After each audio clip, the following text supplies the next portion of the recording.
motorcycle start দিয়ে চলে গেল 200 টাকা তেল ঢুকে দিছো আমার কাছে গাড়ি আটকাইবি তারপরে হেলমেট নাই মানে কে আটকায় রে আমার নাম দিছে ডন আল্লাহ আল্লাহ মানুর আমি ইন্দ্রাইনাল বামার তারপরে দেশমুখ দাসের মনে কর ভাই তারপরে আত্মা মোল্লা আমার সম্পর্কে চাচা শ্বশুর হয় তার এমপি যে মারা গেল মন্ত্রী উনি আমার শ্বশুর বাড়ির কাছে বাড়ি তো চাচা শ্বশুর জামাই বলে মানে তো ওনার তো মান সম্মান আমি আমার কথা এই হেলমেটটা পাওয়া গেল আমার কথা যে আমার বাপ কতদিন বাঁচে থাকবে না দেখবে সেটা পরে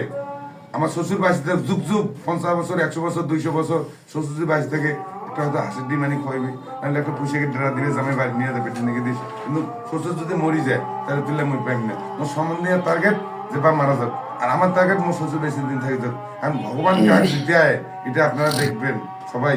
যদি আমি যদি তাহলে আমার শ্বশুর বেশি দিন বাঁচবে আচ্ছা মরে যায় তাহলে বুঝতে যে আমার মানে এই জন্য আসলাম কিন্তু সমাজসেবা কেন্দ্র গেলাম এখান থেকে দিনাজপুর গেছি ফাইল টাইল ক্লিয়ার করিয়া কালকে এখান থেকে রানী বন্ধ একজনকে কইছে মোটরসাইকেল তেল দিন 200